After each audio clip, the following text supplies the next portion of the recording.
ইন্তেকাল মুবারক পর্যন্ত নবীজি ইতিকাফ করছেন। আম্মাজান আয়েশা সিদ্দিকা রাদিয়াল্লাহু তাআলা আনহা থেকে হাদিস riwayat, তিনি বলেন যে হুজুর সাল্লাল্লাহু তাআলা আলাইহি ওয়াসাল্লামের ইন্তেকাল মুবারক পর্যন্ত নবীজি রমজান মাসের শেষের 10 দিন ইতিকাফ করেছেন। নবীজির ইন্তেকাল মুবারকের পরে নবীজির বিবিগণ আমরা যারা আছি আমরাও ইতিকাফ পালন করি। আরো জোরে বলেন না সুবহানাল্লাহ। ইতিকাফ পালন করলে কি লাভ? যেই মসজিদটা থাকে জামে মসজিদ, কি মসজিদ? যে মসজিদের ভিতরে জামাত হয়, 5 ওয়াক্ত নামাজের জামাত হয়, ওই জামাতের মসজিদ ব্যতীত ইতিকাফ হবে না। কিন্তু মহিলাদের জন্য ঘরের ভিতরে ইতিকাফের নির্দেশ আছে। কিন্তু এই জামাতে অংশগ্রহণ করবেন যে আপনি, এই জামাত বিশিষ্ট মসজিদটা তো এই মহল্লার, ঠিক নেই? যে এই ব্যক্তি মাযহাব মানো না, তুমি কোরআন মানছো না, কোরআন না মানার কারণে তোমার নামাজ কবুল হবে না, রোজা কবুল হবে না, হজ কবুল হবে না, যাকাত কবুল হবে না। চকচক করলেই স্বর্ণ হয় না, সিটি গোল্ডও চকচক করে। হযরতে মাওলা আলী রাদিয়াল্লাহু তাআলা আনহু আমার নবীজির পরিপূর্ণ অনুসরণ করতেন। তিনিও লুঙ্গি মুবারক টাইট কইরা বাঁধতেন কদরের রাত্র জাগরণ করার জন্য, শবে বরাতের রাত্র জাগরণ করার জন্য তিনিও লুঙ্গি মুবারক টাইট কইরা বাঁধতেন। বলেন না সুবহানাল্লাহ। এই হযরতে আলী রাদিয়াল্লাহু তাআলা আনহুর তিনি কত বড় জ্ঞানের অধিকারী আপনাদের কাছে মুহাদ্দিসিনের মধ্যে তিনি উল্লেখ করছেন। হুজুর সাল্লাল্লাহু তাআলা আলাইহি ওয়াসাল্লাম ফরমান, যেই ব্যক্তি নূহ আলাইহিস সালামের লক্ষ্যের দৃঢ়তা দেখতে চাও, যেই ব্যক্তি হযরতে আদম আলাইহিস সালামের সহিষ্ণুতা দেখতে চাও, যেই ব্যক্তি হযরতে ইব্রাহিম আলাইহিস সালামের মোহাব্বত দেখতে চাও, যেই ব্যক্তি হযরতে মুসা কালিমুল্লাহর বুদ্ধিমত্তা দেখতে চাও, যেই ব্যক্তি হযরতে ঈসা রুহুল্লাহর ঐতিহ্য দেখতে চাও, তাইলে উম্মত আমার আলীর দিকে নজর করো। আমার আলীর মধ্যে এই সমস্ত গুণ আছে। আমার ভাইয়েরা, হযরতে শেরেখুদা মাওলা আলী রাদিয়াল্লাহু তাআলা আনহুর কথা আমি আপনাদের সামনে বলতেছিলাম। আপনাদের খারাপ লাগতেছে কিনা জানি না, মোহাব্বত নিয়ে শুনবেন। ও আমার বাবারা, হযরতে শেরেখুদা মাওলা আলীর ব্যাপারে হযরতে উমর ইবনুল খাত্তাব রাদিয়াল্লাহু তাআলা আনহু তিনি সুন্দরভাবে একটা বর্ণনা দিয়েছেন। মোহাব্বত করে আমার দিকে তাকায়া কথাগুলো শোনেন, কোরআন হাদিস দিয়ে কথাগুলো বলতেছি। হযরত উমর ইবনুল খাত্তাব মুসলমানদের দ্বিতীয় খলিফা, ঠিক কিনা? মুসলমানদের দ্বিতীয় খলিফা হযরতে উমর ইবনুল খাত্তাব রাদিয়াল্লাহু তাআলা আনহু, যিনি আমার নবীর মোহাব্বতে আমার নবীর জন্য নিজের বাবাকে পর্যন্ত কতল করে ফেলেছিল, ঠিক কিনা? কারণ তিনি আমার নবীকে এত প্রাধান্য দিয়েছেন, নবীকে গালি দেওয়ার কারণে বাবারে পর্যন্ত কেটে ফেলেছে। হযরত ওমর ইবনুল খাত্তাব রাদিয়াল্লাহু তাআলা আনহু তিনি বর্ণনা করছেন, আল্লাহর কসম একবার, আল্লাহর কসম দুইবার, আল্লাহর কসম তিনবার, হযরতে মাওলা আলী যদি না থাকতো আমি ওমর ধ্বংস হয়ে যেতাম। আরো জোরে বলুন না সুবহানাল্লাহ। হযরতে উমর এত বড় একজন বিচক্ষণ সাহাবী, তিনি বলছেন হুজুর, হযরতে মাওলা আলী যদি না থাকতো তাহলে আমি ওমর ধ্বংস হয়ে যেতাম। সাহাবায়ে কেরামরা কত ভালোবাসছে হযরতে মাওলা আলীকে, এই বিষয়টা আমরা ভুলে গেছি। এগুলি আমাদের ভুলে গেলে চলবে না দোস্ত। ও আমার বন্ধুরা, জীবনে কত পাপ করছি একটু খেয়াল করেন। জীবনে বহু পাপ করছি, অন্যায় করছি, ঠিক কিনা কোন? এই গুনার কোনো হিসাব আসেনি? কথা বলেন। এই গুনার কোনো হিসাব রাখছেননি? হিসাব কিন্তু রাখেন নাই। হাদিস শরীফে আসছে, হযরতে মাওলা আলী বলেন, এ নবীর উম্মত শুনে নাও, একটা ছোট্ট গুনাহ লইয়া হাসরের মাঠে উঠতে পারবা না। তুমি করছো গুনাহ ছোট, হাসরের মাঠে এটা হয়ে যাবে অনেক বড়। হাসরের মাঠে এটা হয়ে যাবে কি অনেক বড়। আমি আলী তোমাদেরকে ঘোষণা করতেছি, এ নবীর উম্মত, গুনাহগুলো মাফ করায়া দুনিয়ার থেকে আইসো। একটা জোরে কন্যা সুবহানাল্লাহ। কিন্তু আজকের জমিনে দেখছি রমজান মাসও মানুষ মাপ পায় না। কত নারীদের উপর অত্যাচার জুলুম চলছে, ঠিক কিনা বলেন? নিরহ মেয়েদের উপরে অত্যাচার জুলুম চলছে, নিরহ মানুষদেরকে রাস্তায় রাস্তায় হত্যা করছে। কথা কোন ঠিক কিনা? এটি গুনাহ কিনা বলেন? জোরে বলেন না, গুনাহ কিনা বলেন? এই জন্য হযরতে শেরে খোদা আলী বলছেন, এ নবীর উম্মত, যতক্ষণ পর্যন্ত তুমি নিজের গুনাহগুলোকে দুনিয়ার জমিন থেকে মুছতে না পারবা, কবরে গেলেও তুমি শান্তি থাকতে পারবা না, হাসরের ময়দানে গেলেও তুমি শান্তি থাকতে পারবা না। এমনকি জাহান্নাম তোমার জাহান্নাম তোমার ঠিকানা হয়ে যাবে। জাহান্নামের মধ্যে তুমি অবস্থান করবা, জলে পড়ে সারখার হয়ে যাবে। জাহান্নামের আগুন তুমি সহ্য করতে পারবা না। জাহান্নামে যাওয়ার আগে তোমাকে মৃত্যুর কষ্ট দিয়া একবারে ধ্বংস করে ফেলাইব, এরপরে কবরের আযাব দিয়া তোমারে ধ্বংস করে ফেলাইব। এবং কবর থেকে আযাব দিতে দিতে কিয়ামত যতক্ষণ না হবে ততক্ষণ আযাবই দিবে। এই আযাবের মধ্যে থাকতে হবে। যখন আবার কিয়ামত হয়ে যাবে, কিয়ামতের পরে যখন হাসরের মাঠ কায়েম হয়ে যাবে, ওই হাসরের ময়দানে সব মানুষদেরকে তোলা হবে। তোমাকে তোলা হবে বেইজ্জতি করে, তোমাকে তোলা হবে অপমান করে, তোমাকে তোলা হবে এমনভাবে অপমান করে, বেইজ্জতি করে, যেই অপমান তুমি দুনিয়াতে কোনোদিন হও নাই। এই আল্লাহর বান্দা বান্দিরা, মুসলমান বান্দা বান্দিরা, ও মুমিন মুসলমান বাবাজিরা, ও আমার পর্দানিশিনী মা বোনেরা, হযরতে মাওলা আলীর অনুসরণ কইরা, হযরতে আলীর জ্ঞান অর্জন কইরা আল্লাহর বন্ধু হইয়া যান, আল্লাহর ওলি হইয়া যান। আল্লাহর ওলি হইয়া দুনিয়াতে বসবাস করেন, আল্লাহর ওলি হইয়া ইন্তেকাল করেন, কবরটা বেহেশতের বাগান হইয়া যাবে। গোল্ড অফ মদিনা, সুন্নিয়তের অহংকার। ইতিকাফ পালন করা সুন্নাতে মুআক্কাদা আই কিফায়া। কিফায়া মানে কি?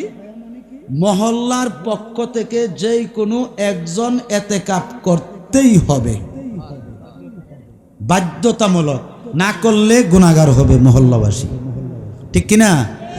তো এই মর্মে মহল্লাবাসীর পক্ষ থেকে যিনি ইতিকাফ করেন, তিনির ব্যাপারে একটা রিওয়ায়াত বলছি, হাদিস শরীফে আসছে, তিনি যত বড় গুনাহগার হন, তিনি যদি নবীজির সুন্নাত মতে ইতিকাফ ঠিক মতো পালন করেন, ঠিক মতো ইতিকাফ পালন করেন, নবীজির সুন্নাত মতে, সাহাবায়ে কেরামের সুন্নাত মতে, সুফি সাধকদের নিয়ম মতে, তরিকা মতে যদি সে ইতিকাফ পালন করে, অর্থাৎ রমজানের শেষ দিন ইফতারের পরে, মাগরিবের নামাজের পরে যখন আপনি চাঁদ দেখবেন, শাওয়ালের চাঁদ, ঈদুল ফিতরের চাঁদ দেখবেন, নবীজি বলেন চাঁদ দেখা মাত্রই তার ইতিকাফ ভঙ্গ হয়ে যায়। ভঙ্গ হওয়া মানে ইতিকাফি মসজিদ থেকে বের হয়ে যাবে। বের হইয়া যার সঙ্গে এমনভাবে তিনি বের হবেন, নবজাতক শিশু বাচ্চা যেমন পবিত্র, বেগুনা, মাসুম, এমন ইতিকাফি মানুষটাও তেমন মাসুম।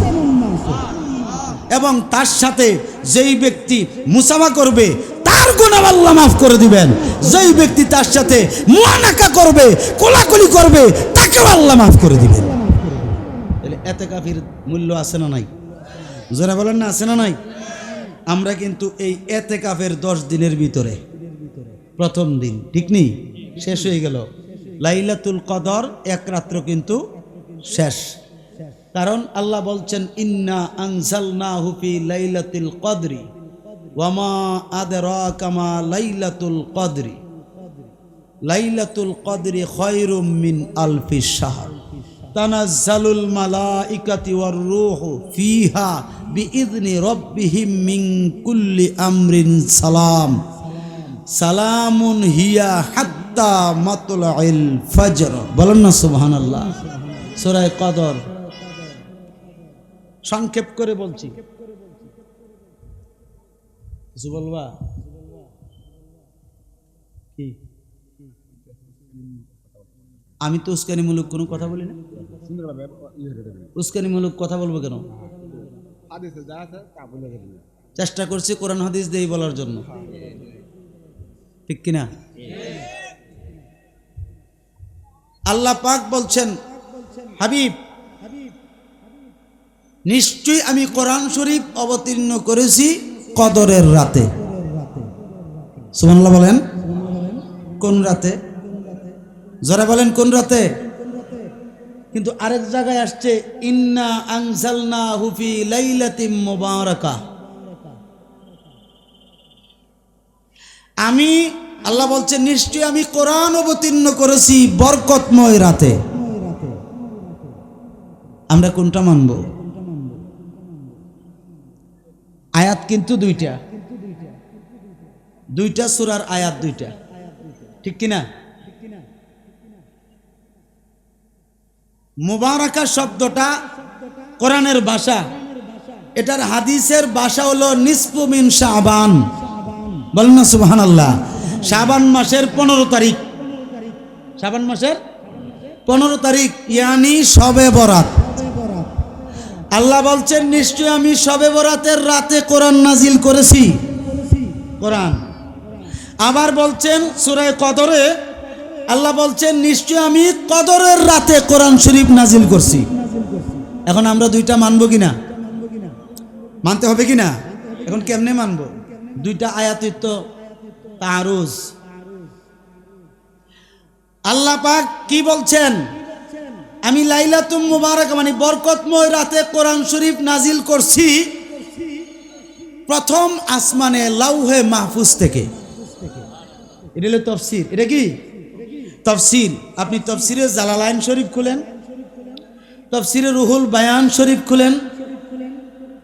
আমার সম্মানিত প্রশাসন ভাইয়েরা আসছেন, আমার এই প্রশাসন ভাইদেরকে একটু সুন্দর করে প্লেস করে দেন যাতে আরামে বসতে পারে। ভালো আছেন স্যারে? Thank you. আমি যে কথাটা বলতে চাচ্ছি এদিকে মুফাসসিরিন লিখছেন লাইলাতুল বরাত অর্থাৎ শবে বরাতের রাতে প্রথম আসমানের লাউহে মাহফুজ থেকে নাজিল করেছেন, আর প্রথম আসমান থেকে সরাসরি কদরের রাতে জাবালে নূর পাহাড়ে নবী মুহাম্মদুর রাসূলুল্লাহ সাল্লাল্লাহু তাআলা আলাইহি ওয়াসাল্লামের কাছে কোরআন শরীফ অবতীর্ণ হয়েছে। আরো জোরে বলেন না সুবহানাল্লাহ। উচ্চ কণ্ঠে বলেন আল্লাহু আকবার। বলেন ইয়া রাসূলুল্লাহ, বলেন ইয়া ওলি আল্লাহ। কথা ঠিক কিনা? এখন আমার আল্লাহ পাক জিজ্ঞাসা করে ওয়ামা আদরাকা মা লাইলাতুল কদরি। হুজুর ওগো আমার দোস্ত আপনি কি জানেন না? খুব খেয়াল আমার দিকে। ওগো আমার হাবিব আপনি কি জানেন না কদরের রাত্র কি? আপনি কি জানেন না? এখন আমি যদি হুজুরকে বলি হুজুর আপনি কি ঘটনাটা জানেন না, তার মানে কি আপনি জানেন। সুবহানাল্লাহ বলেন। আল্লাহ পাক বলেন হাবিব আপনি কি জানেন না? মা আদরাকা, মা হলো মায়ে নফি, আদরার যে হামজা আছে হামজায়ে ইস্তিফহাম। আল্লাহ পাক বলেন হাবিব আপনি কি জানেন না? আপনি নিশ্চয় জানেন, কারণ আপনি দেখেছেন। একটু জোরে কর না কেন সুবহানাল্লাহ। আপনি নিশ্চয়ই জানেন, কেননা আপনি দেখেছেন, এই জন্য আপনি জানেন। লাইলাতুল কদরি খায়রুম মিন আলফি শাহর, কদরের রাত্র হইল হাজার মাসের চাইতে অতি উত্তম। হাজার মাস মুহাদ্দিসিন হিসাব করছেন 83 বছর 4 মাস হইল হাজার মাস। 83 বছর 4 মাস হয়। এই 83 বছর 4 মাস ইবাদত বন্দিগি করলে যেই সওয়াব পাবেন, শুধু কদরের রাত্রটা জাগরণ করে ইবাদত করতে করতে আপনি ফজর পর্যন্ত ইবাদত করলে এর চাইতে কোটি কোটি গুণ বেশি মর্যাদা আল্লাহ দান করে। আটো জোরে বলেন না সুবহানাল্লাহ। তাহলে কদরের রাত্র সামনে আসেনি, জোরে জোরে বলেন না আসেনি। 21 রমজান হচ্ছে হযরতে শেরে খোদা মাওলা আলী রাদিয়াল্লাহু তাআলা আনহুর শাহাদাতের দিন। তিনি এই রমজানের 21 তারিখে হযরতে শেরে খোদা আলী রাদিয়াল্লাহু তাআলা আনহু শাহাদাত বরণ করেছেন। মুনাফিকদের মধ্যে একজন মানুষ ছিল, যার নাম ছিল আব্দুর রহমান ইবনে নওফাল। এই ব্যক্তিটা হযরতে শেরে খোদা মাওলা আলী রাদিয়াল্লাহু তাআলা আনহু যখন ফজরের নামাজ পড়ছিলেন, কোন নামাজ? ফজরের নামাজ পড়ছিলেন। অর্থাৎ তিনি ফজর নামাজ পড়ার জন্য সুন্নাত যখন তিনি পড়তেছিলেন একা একা মসজিদের ভিতরে, তখন এই মসজিদের ভিতরে কোনো সাহাবী আসে নাই। তিনি আসছেন, আয়েশা তিনি ফজরের নামাজ শুরু করছেন। ইন্ডিমিন টাইমে এই আব্দুর রহমান ইবনে নওফাল, এই দুষ্ট মুনাফিক পিছন দিক দিয়ে আয়েশা হযরতে শেরে খোদা আলী রাদিয়াল্লাহু তাআলা আনহুর পবিত্র মাথা মুবারকের উপরে তলোয়ার দ্বারা আঘাত করছে। যেই মাত্র আঘাত করছে, আঘাত কইরাই মালাউন মুনাফিকের বাচ্চা এখান থেকে পলায়ন করছে।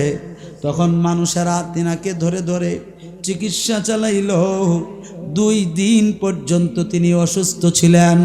অর্থাৎ 19 তারিখ 19 রমজান রাতের বেলায় ফজর নামাজের সময় তিনাকে আঘাত করছেন, আর 21 রমজান তিনি শাহাদতের পেয়ালা গ্রহণ করেছেন।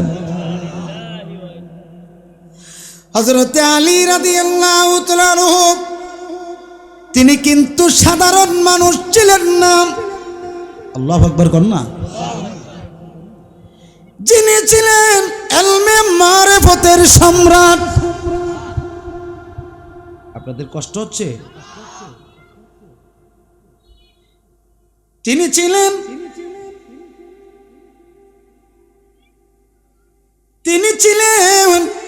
আরব দেশের ভিতরে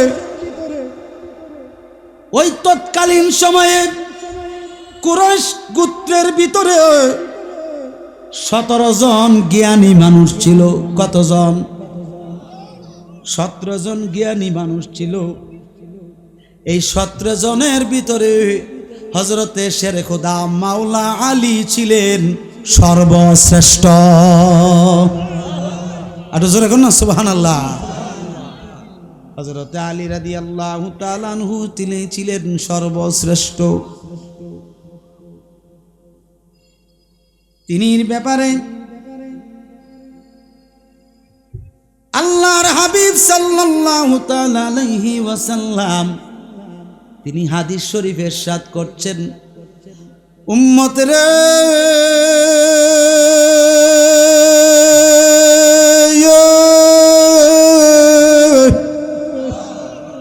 ও আমার উম্মত শুনে নাও, আমি আলী সম্পর্কে কি বলি তোমরা শুনে নাও। আমার আলী যাকে বন্ধু বলবে ওই ব্যক্তি আমার বন্ধু হবে।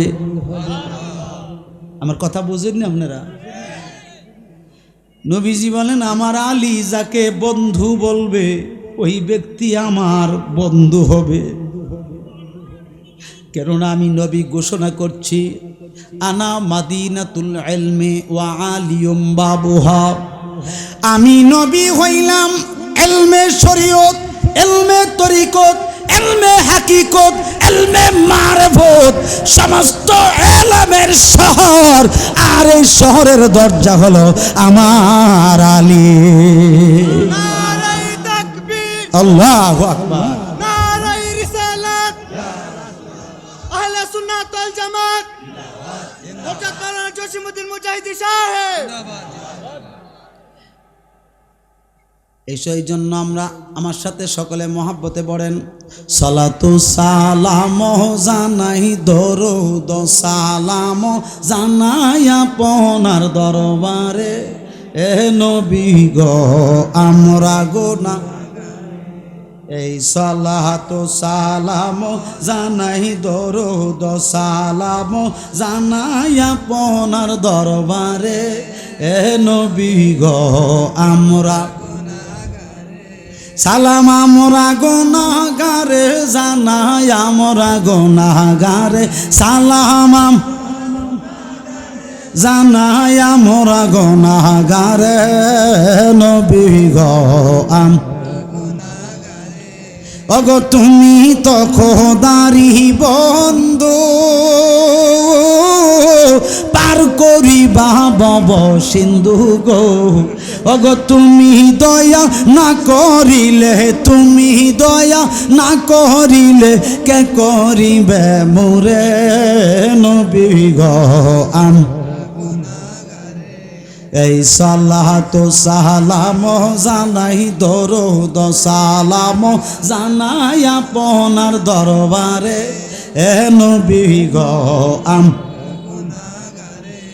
ওগো আমরার কাছে কি ধন আছে কি দিব আপনারে, ওগো আমরার কাছে কি ধন আছে কি দিব আপনারে, নবী গো আমরা এই সালাতু সালাম জানাই দরুদ সালাম জানাই আপনার দরবারে, এ নবী গো আমরা একটা জবান বন্ধ রাখবেন না, চিৎকার দিয়ে বলেন আল্লাহু আকবার, মহাব্বতে বলেন ইয়া রাসূলুল্লাহ, আওয়াজ করে বলেন ইয়া ওয়ালি আল্লাহ, আল্লাহুম্মা সাল্লি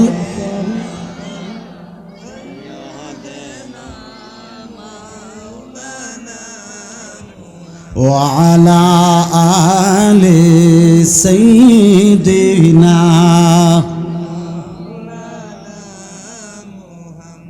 আরো মহাব্বতে পড়েন আল্লাহুম্মা সাল্লি মাওলানা মুহাম্মদ ওয়া আলা আলি,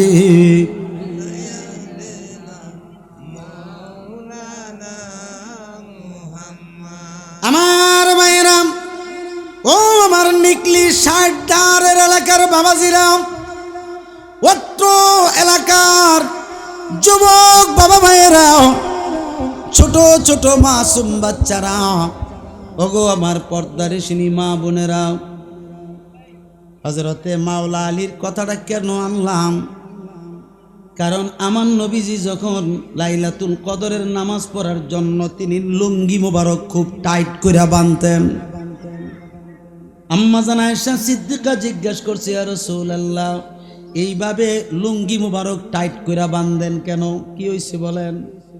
নবীজি বলছেন আয়েশা রে, এই রাত্রটা ঘুমানের রাত্র না, তোমরাও জাগরণ করতে হবে, আমার গুনাহগার উম্মত যত আছে সবাইরে মাফ করে বললাম, রাসূলুল্লাহর কথা। আম্মা জান আয়েশা সিদ্দিকা। আমার বন্ধুরা, এই লাইলাতুল কদর কিন্তু গত রাত্রে একটা রাত্র গেছে, ঠিক কিনা? 5টা রাত্রের ভিতরে একটা রাত্র গেছে, 5 দিন। নবীজি বলছেন, আম্মা জান আয়েশা সিদ্দিকা যখন প্রশ্ন করছেন ইয়া রাসূলুল্লাহ আমি লাইলাতুল কদর কেমনে খুঁজে পাবো, নবীজি বলছেন এ আয়েশা শুনে নাও, রমজানের শেষের 10 দিনে বেজুর রাত্রে তুমি তালাশ করো। কোন রাত্রে? বেজুর রাত্র হলো 21-এর রাত, 23-এর রাত, 25-এর রাত, 27-এর রাত, 29-এর রাত, ঠিক কিনা? কিন্তু আমরা নির্ধারণ করেছি 27-এর রাত, অর্থাৎ 26-এ রমজানের দিবাগত রাতটাকে আমরা নির্ধারণ করছি, ঠিক নি? এটা যে নির্ধারণ করছি এটা কোথায় পাইছি? ইমামে আজম হযরতে ইমামে আজম আবু হানিফা রহমতুল্লাহ আলাই তিনি ফয়সালা দিয়েছেন, হে উম্মতি মুহাম্মদী, আপনাদের জন্য কদরের রাত তালাশ করতে নবীজি বলছেন বেজুর রাতে। আমি চিন্তা করে দেখলাম সূরা কদরের ভিতরে কদরুন শব্দটা 3 জায়গায় আছে। কয় জায়গায়? জোরে কোন না কেন, কয় জায়গায়? 3 জায়গায়। আর 3 জায়গায় 3টা করে অক্ষরে 3 অর্থাৎ 3 তিরিকা 9টা অক্ষর হয়। কথা কনা, এই 9 অক্ষর 3টা করে অক্ষর কাদ্রুন, ঠিক নি? এই কাদ্রুন শব্দটা 3 জায়গায় উল্লেখ। এই জন্য 9টা অক্ষর সাব্যস্ত হওয়ার কারণে ইমামে আজম বলছেন, এই উম্মতি মুহাম্মদী শুনে নাও, এই 9টা অক্ষরকে যদি তুমি 3 বার আসার কারণে 3 দিয়ে গুণ দাও, 3 নং, জোরে কোন না, 3 নং 27। এই 27-এর রাত্রটাই হইল আমার লাইলাতুল কদর। 2 হাত তুলে বলেন ঠিক কিনা, আরো জোরে বলেন ঠিক কিনা। ইমামে আজমকে মানতে রাজি না কিছু মৌলবি আসেনি দেশ, জোরে কোন, কিছু মৌলবি আসেনি। যেই ব্যক্তি ইমামে আজমকে মানবে না, আমি বলবো তুমি মাযহাব মানো নাই। আর যেই ব্যক্তি মাযহাব মানে না, সেই ব্যক্তি কোরআন মানছ না। কারণ কোরআনে আসছে ওয়া উলিল আমরি মিনকুম। এই উলিল আমরি মিনকুমের তাফসীর লিখছে মুফাসসিরিন, ইয়ানি আউলিয়া আল্লাহ ওয়া শায়খান ওয়া মাযহাবাতান। জোরে বলেন না সুবহানাল্লাহ। কারণ উলিল আমরি মিনকুম দ্বারা আল্লাহর অলিগণ, হক্কানি পীর মাশায়েখগণ এবং মাযহাবের ইমামগণ। যেই ব্যক্তি মাযহাব মানো না, তুমি কোরআন মানছ না। কোরআন না মানার কারণে তোমার নামাজ কবুল হবে না, রোজা কবুল হবে না, হজ কবুল হবে না, যাকাত কবুল হবে না। চকচক করলেই স্বর্ণ হয় না, সিটি গোল্ডও চকচক করে। কথা বলে না, কষ্ট হয়েছে? আমি যদি ভুল পথে থাকি আমাকেও আপনারা মানবেন না, ঠিক কিনা? কারণ আমিও যদি চকচক করি, আমিও যদি ভুল পথে থাকি, তাহলে আপনারা মানবেন কেন? কথা বলেন। হযরতে মাওলা আলী রাদিয়াল্লাহু তাআলা আনহু আমার নবীজির পরিপূর্ণ অনুসরণ করতেন। তিনিও লুঙ্গি মুবারক টাইট কইরা বাঁধতেন কদরের রাত্র জাগরণ করার জন্য, শবে বরাতের রাত্র জাগরণ করার জন্য তিনিও লুঙ্গি মুবারক টাইট কইরা বাঁধতেন। বলেন না সুবহানাল্লাহ। এই হযরতে আলী রাদিয়াল্লাহু তাআলা আনহুর তিনি কত বড় জ্ঞানের অধিকারী, আপনাদের কাছে মুহাদ্দিসিনের মধ্যে তিনি উল্লেখ করছেন। হুজুর সাল্লাল্লাহু তাআলা আলাইহি ওয়াসাল্লাম ফরমান, যেই ব্যক্তি নূহ আলাইহিস সালামের লক্ষ্যের দৃঢ়তা দেখতে চাও, যেই ব্যক্তি হযরতে আদম আলাইহিস সালামের সহিষ্ণুতা দেখতে চাও, যেই ব্যক্তি হযরতে ইব্রাহিম আলাইহিস সালামের মোহাব্বত দেখতে চাও, যেই ব্যক্তি হযরতে মুসা কালিমুল্লাহর বুদ্ধিমত্তা দেখতে চাও, যেই ব্যক্তি হযরতে ঈসা রুহুল্লাহর ঐতিহ্য দেখতে চাও, তাইলে উম্মত আমার আলীর দিকে নজর করো।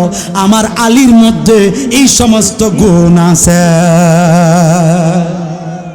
নবীজি বর্ণনা করছেন হাদিস শরীফে। বলেন না সুবহানাল্লাহ।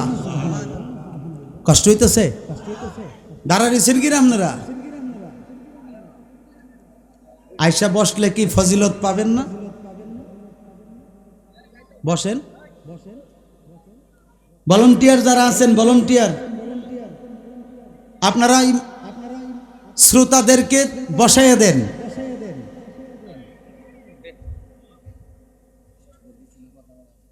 আর স্টেজের পিছনে কেউ কথা বলবেন না, অনুরোধ করে বলছি। এখান থেকে একটা আওয়াজ আসে, কপ কপ একটা শব্দ আসে। বাজান, আপনারা বাংলাদেশের মুসলমান এখনো ভালো আছেন ফিলিস্তিনের তুলনা মতে, কথা কোন ঠিক কিনা? ইন্ডিয়ার মুসলমানও কষ্টে আছে, কারণ প্রকাশ্যে মসজিদ ভাঙছে, কথা বলে না।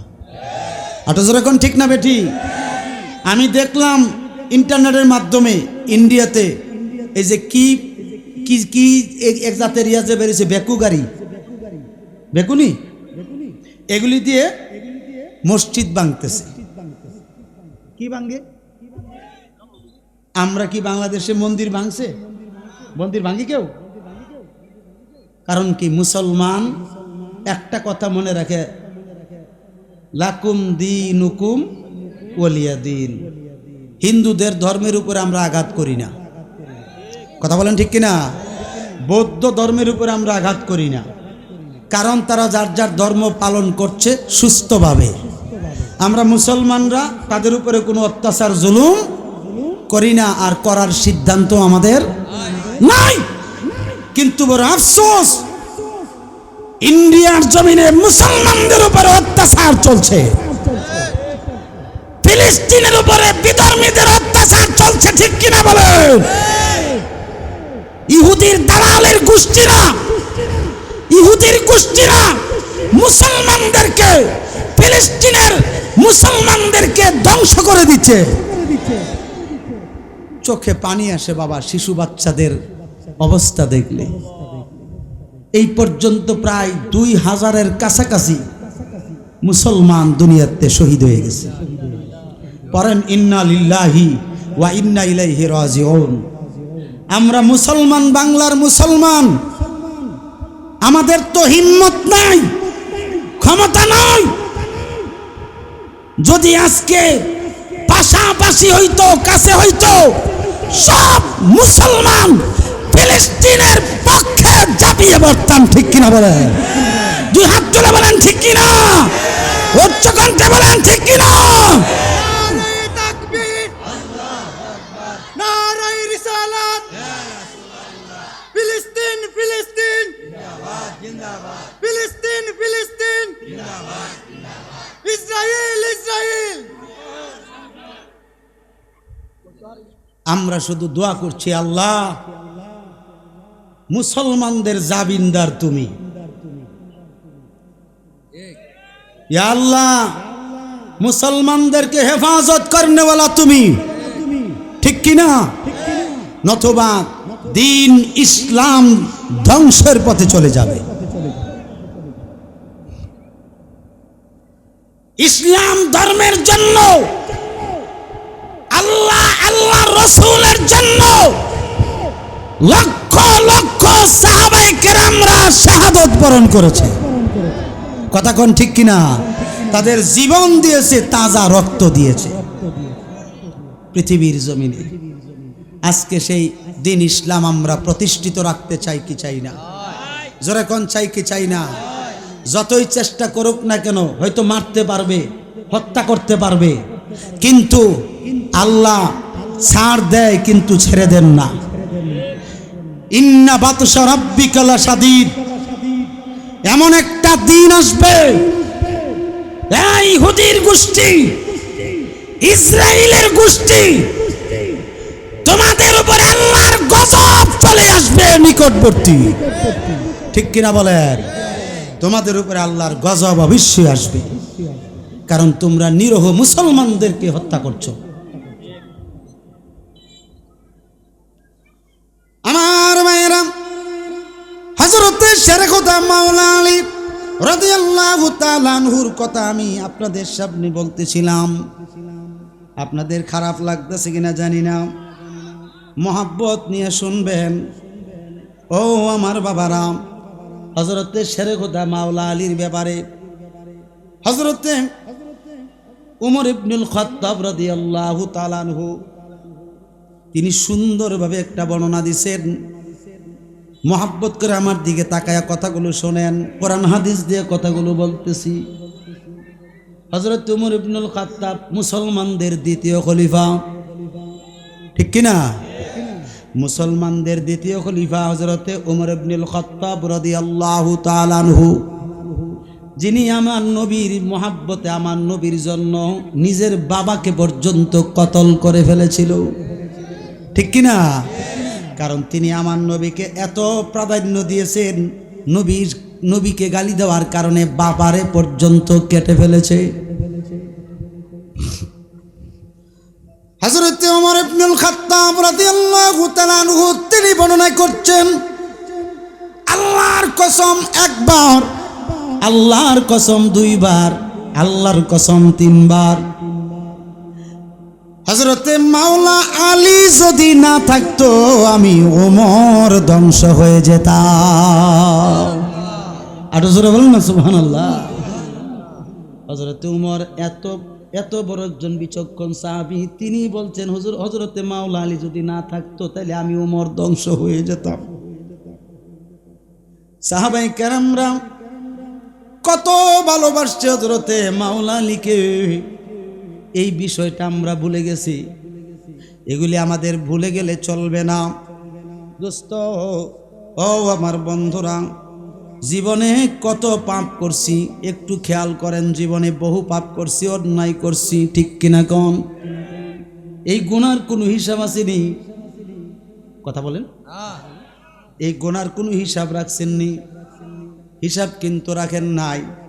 হাদিস শরীফে আসছে, হযরতে মাওলা আলী বলেন, হে নবীর উম্মত শুনে নাও, একটা ছোট্ট গুনাহ লইয়া হাসরের মাঠে উঠতে পারবা না। তুমি করছো গুনাহ ছোট, হাসরের মাঠে এটা হয়ে যাবে অনেক বড়। হাসরের মাঠে এটা হয়ে যাবে কি? অনেক বড়। আমি আলী তোমাদেরকে ঘোষণা করতেছি, হে নবীর উম্মত, গুনাহগুলো মাফ করায়া দুনিয়ার থেকে আইসো। সুবহানাল্লাহ। কিন্তু আজকের জমিনে দেখছি রমজান মাসও মানুষ মাপ পায় না। কত নারীদের উপর অত্যাচার জুলুম চলছে, ঠিক কিনা বলেন? নিরহ মেয়েদের উপরে অত্যাচার জুলুম চলছে, নিরহ মানুষদেরকে রাস্তায় রাস্তায় হত্যা করছে। কথা কন ঠিক কিনা? এটি গুনাহ কিনা বলেন? জোরে বলেন না, গুনাহ কিনা বলেন? এই জন্য হযরতে শেরখুদা আলী বলছেন, এ নবীর উম্মত, যতক্ষণ পর্যন্ত তুমি নিজের গুনাহগুলোকে দুনিয়ার জমিন থেকে মুছতে না পারবা, কবরে গেলেও তুমি শান্তি থাকতে পারবা না, হাসরের ময়দানে গেলেও তুমি শান্তি থাকতে পারবা না। এমনকি জাহান্নাম তোমার জাহান্নাম তোমার ঠিকানা হয়ে যাবে। জাহান্নামের মধ্যে তুমি অবস্থান করবা, জলে পড়ে ছারখার হয়ে যাবে। জাহান্নামের আগুন তুমি সহ্য করতে পারবা না। জাহান্নামে যাওয়ার আগে তোমাকে মৃত্যুর কষ্ট দিয়া একবারে ধ্বংস করে ফেলাইব, এরপরে কবরের আযাব দিয়া তোমারে ধ্বংস করে ফেলাইব। এবং কবর থেকে আযাব দিতে দিতে কিয়ামত যতক্ষণ না হবে ততক্ষণ আযাবই দিবে। এই আযাবের মধ্যে থাকতে হবে। যখন আবার কিয়ামত হয়ে যাবে, কিয়ামতের পরে যখন হাসরের মাঠ কায়েম হয়ে যাবে, ওই হাসরের ময়দানে সব মানুষদেরকে তোলা হবে। তোমাকে তোলা হবে বেইজ্জতি করে, তোমাকে তোলা হবে অপমান করে, তোমাকে তোলা হবে এমনভাবে অপমান করে, বেইজ্জতি করে, যেই অপমান তুমি দুনিয়াতে কোনোদিন হও নাই। এই আল্লাহর বান্দা বান্দিরা, মুসলমান বান্দা বান্দিরা, ও মুমিন মুসলমান বাবাজিরা, ও আমার পর্দানিশিনী মা বোনেরা, হযরতে মাওলা আলীর অনুসরণ কইরা, হযরতে আলীর জ্ঞান অর্জন কইরা আল্লাহর বন্ধু হইয়া যান, আল্লাহর ওলি হইয়া যান। আল্লাহর ওলি হইয়া দুনিয়াতে বসবাস করেন, আল্লাহর ওলি হইয়া ইন্তেকাল করেন, কবরটা বেহেশতের বাগান হইয়া যাবে। কথা ঠিক কিনা? তাইলে এই বিষয়গুলো আমাদের বোঝার দরকার আসেনি? জোরে জোরে বলেন না আসেনি? শুধু তাই নয়, আরো অনেক বিষয় হযরতে মাওলা আলী সম্পর্কে আমি বলতে চাচ্ছি। তিনি কিন্তু জ্ঞানের অনেক বড় পণ্ডিত ছিলেন। পণ্ডিত আছে না কিছু মানুষ, এটা কি পণ্ডিতি? মানুষ তো দুষ্টামির পণ্ডিত আছে, আছে না? গুনার পণ্ডিত আছে, অর্থাৎ খারাপ কাজের পণ্ডিতের অভাব নেই। কিন্তু জ্ঞানীর ক্ষেত্রে চারটা এলেমের অধিকারী, অর্থাৎ 4 প্রকারের এলেমের অধিকারীর যে পণ্ডিত, কাউকে পাওয়া যায় না। কথা ঠিক নেই? হযরতে আলী ছিলেন অগাধ এলেমের পণ্ডিত, বলেন না সুবহানাল্লাহ। তিনির ব্যাপারে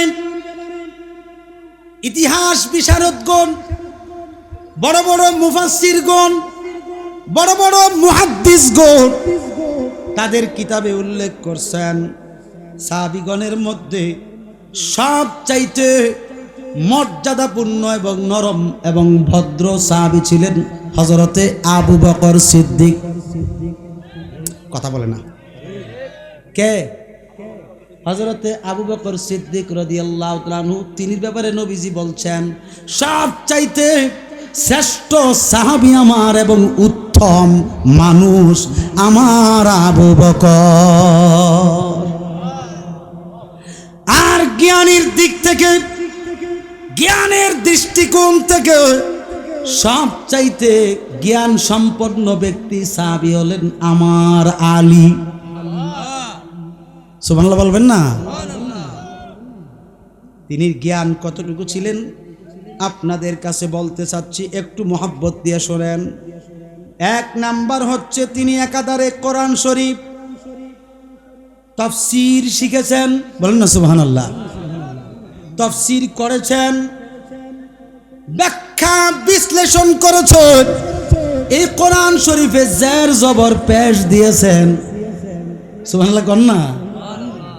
এবং আরবি গ্রামার শাস্ত্র তিনি আবিষ্কার করেছেন, হযরতে শেরে খোদা আলী। যুবক বাবারা, কোরআন হাদিস দা কথা বলছি, এগুলি ভালো লাগছে না? আপনারা দাঁড়ায় রয়েছেন, আমি তো কাউকে খুঁচাও দিচ্ছি না, শুধু ইহুদিদেরকে কয়েকটা কথা বলছি, ঠিক নেই?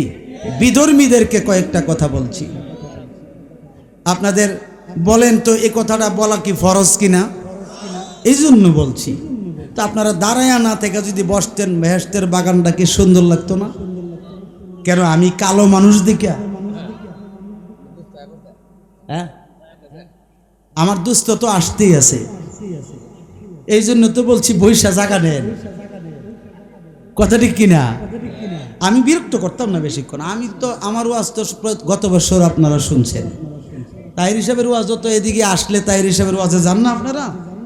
সবাই তো যান। তো আগে একটু কালা মানুষটার কয়েকটা কথা শুনেন না।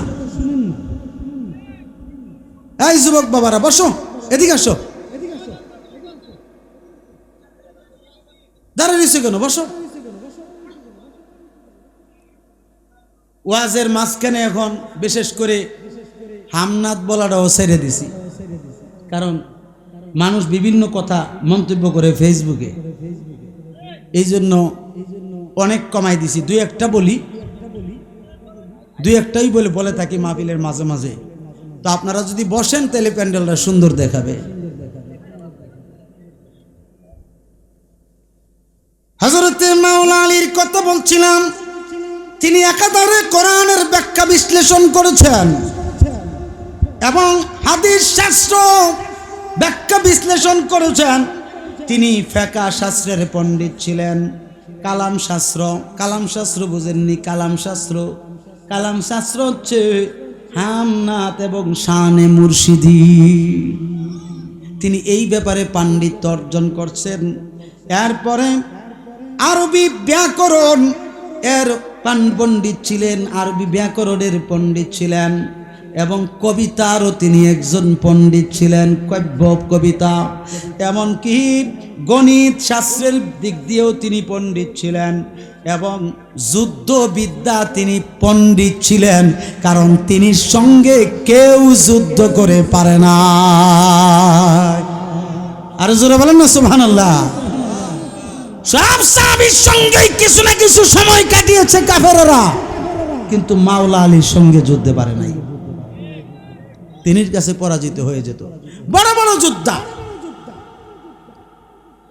এই বড় বড় যোদ্ধাদের মধ্যে আরব দেশ থেকে, দামেস্ক শহর থেকে, দামেস্ক থেকে একজন শক্তিশালী মানুষ, যার নাম ছিল নাস্তুর, কাফের বেঈমান নাস্তুর, কাফেরদের মধ্যে বড় শক্তিশালী একটা মানুষ ছিল।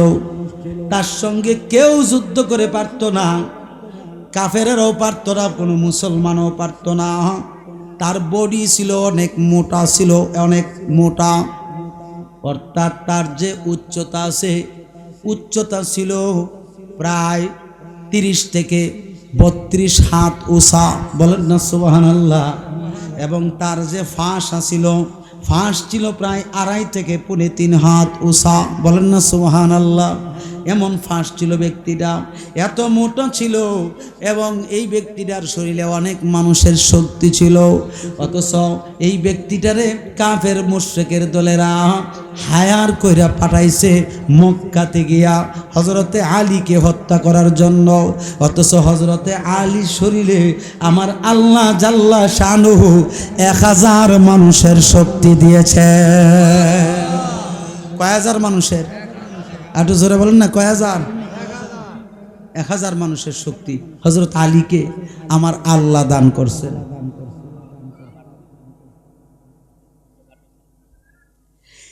তিনি বেশি লম্বা ছিলেন না, বেশি বাইটটাও ছিলেন না, মধ্যম পন্থায় ছিলেন। আমার নবীজি নিজে এত লম্বা ছিলেন না এবং বাইটটাও ছিলেন না, তিনিও ছিলেন মধ্যম পন্থায়। হুজুর পাক সাল্লাল্লাহু আলাইহি সাল্লাম বেশি মোটাও ছিলেন না, বেশি চিকনও ছিলেন না। এমন ভাবে পর্যায়ে আল্লাহ পাক আল্লাহর হাবিবকে রেখেছিলেন। শামায়েলে তিরমিজিতে আসছে, শামায়েলে তিরমিজি যেই ব্যক্তি পড়বে, আমার মন বলছে এই ব্যক্তি কোনোদিন বেঈমান থাকতে পারে না। কিন্তু এখন তো শামায়েলে তিরমিজির অনুবাদ কইরা ফলাইছে দুষ্ট দুশ্মনে রাসূলেরা, এইটা পড়লে বেঈমান না হইয়া উপায় থাকবে না, কারণ অর্থের বিপরীত কইরা ফলাইছে। কিন্তু আহলে সুন্নাত ওয়াল জামাতের পক্ষ থেকে যে শামায়েলে তিরমিজি আসে, ওই কিতাবটা পড়বেন, দেখবেন নবীজি কতটুকু লম্বা ছিলেন, কেমন ছিলেন, তিনি কিভাবে দাঁড়াতেন, তিনি কিভাবে বসতেন, তিনি কেমনে বৈশা খানা খাইতেন, তিনি কিভাবে মানুষের সেবা যত্ন করতেন, সব কিছু এই শামায়েলে তিরমিজিতে উল্লেখ আছে। একটু জোরে বলেন না সুবহানাল্লাহ। চট্টগ্রাম আন্দর কিল্লা গিয়ে এই কিতাবটা সংগ্রহ করে আনবেন। অনলাইনে যে কিতাব আছে এটা একদম বাজে, ওই বাজে ব্যাখ্যা, এটা পড়লে কিন্তু ইমান ঠিক থাকবে না। কথা কথা কিছু আহলে হাদিসে না দেখবেন এটার দালালি করা শুরু করছে বই বিক্রির জন্য। কথা বলে না, এটা পড়লে ইমানের দাণ্ডমন ঠিক থাকবে না। আপনারা চট্টগ্রাম আন্দর কিল্লা লাইব্রেরিতে গিয়া শামায়েলে তিরমিজি কয়েক প্রকারের পাইবেন। আপনি বলবেন খাঁটি আহলে সুন্নাত ওয়াল জামাতের যে কিতাবটা আছে এই কিতাবটা দেন, আপনাকে দিবে। বুঝতে পারছেন নি আমার ভাইরা? হযরতে শরীয়ত আলী রাদিয়াল্লাহু তাআলা আনহু সহ হাজার হাজার সাহাবায়ে কেরামরা আমার নবীর সামনে অবস্থান করতেছেন। ইন্ডিমিন টাইমে আমার নবীজি চক্ষু মুবারক বন্ধ করে দেখতেছেন এই নাস্তুর নামক ব্যক্তিটা জিদ্দা নদীর কিনারে যে একটা বড় জিদ্দা পাহাড় আছে, ওই পাহাড়টাতে একটা বড় ঝর্ণা আছে। ওই ঝর্ণাটা থেকে যে পানির স্রোত আছে, পানি বের হয়, পানি পড়ে যায়, এটার জন্য একটা নালা আছে। এই নালাটাতে এই নাস্তুর নামক ব্যক্তিটা নামছে। নাইমা এই নালার যত পানি আছে, এই ঝর্ণার যত পানি নামছে, এই পানিগুলো খাওয়ার জন্য এই ব্যক্তিটা হা করে নিচের ঠোঁটটা একেবারে মাটিতে লাগাইয়া দিছে, আর উপরের ঠোঁটটা পানির উপরে রাখছে। এই পানি, ঝর্ণার পানি যতগুলো যাচ্ছে এই নাস্তুরের পেটে গ্রহণ করছে, পেটের ভিতরে ঢুকতেছে। বিরাট বড় মানুষ, এই মানুষটা যদি কাউকে আঘাত করে ওই মানুষটা টুকরা টুকরা হয়ে যায়। আঘাত করলে, খালি হাতে আঘাত করলে টুকরা টুকরা হয়ে যায়। এই মানুষটাকে পাঠাইছে হায়ার করে হযরতে মাওলা আলীকে হত্যা করার জন্য, কিন্তু সে তো জানে না এই মাওলা আলীর শরীরে আমার আল্লাহ জাল্লা শানুহু হাজার মানুষের শক্তি দান করে রাখছে আল্লাহ তাআলা, এবং তিনির প্রতি যে রহমাতুল্লিল আলামিনের নূরানি দয়া আছে এটা কিন্তু সে জানে না। এই কথাটা না জানার কারণে এই নাস্তুর এই বেটা পানি পান করতেছে। এবার এই বিষয়টা নবীজি চোখ মুবারক বন্ধ করে সব কিছু দেখছেন, দেখা মুস্কি মুস্কি হাসতেছেন। ইন্ডিমিন টাইমে সাহাবাই কেরামরা জিজ্ঞেস করলো, নবী গো, ও গো মায়ার নবী গো, ইয়া রাসূলুল্লাহ, আপনি চোখ মুবারক বন্ধ কইরা মুস্কি হাসলেন, নিশ্চয়ই কোনো না কোনো রহস্য আছে। নবী গো, ব্যাখ্যা করে যদি একটু বলতেন কেন আপনি মুস্কি হাসলেন। আমার নবীজি ডাক দিয়ে বলে, আমার আলী কই, আমার আলীরে সামনে আনো। এবার সামনে আলী আসছে। হুজুর, আপনার একনিষ্ঠ খাদেম আপনার কদম মোবারকে হুজুর হাজির হয়ে গেছি। আমি বলতেছে, আলী রে, আমি তোমাকে নিষেধ করছি, এই দিকে যাইও না, ওই দিকে যাইও না, ওই দিকে যাইও না। অর্থাৎ তিনি বলছেন এই দিকে যাইবা, ওই দিকে যাইবা, ওই দিকে যাইবা, ওই একটা দিকে যাইবা না। অর্থাৎ বলছে মক্কা থেকে জেদ্দার দিকে বলছে যে এই দিকটাতে তুমি যাইবা না।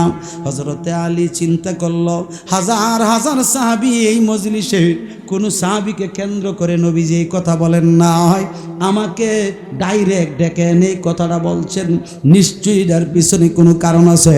কেননা হযরতে আলী রাদিয়াল্লাহু তাআলা আনহু তিনি তো এলেমের শহরের দরজা। এই শহরের দরজা যেই জায়গায়, এলেমডিও তিনির ভিতরে আছে না নাই? জোরে বলেন না, আছে না নাই?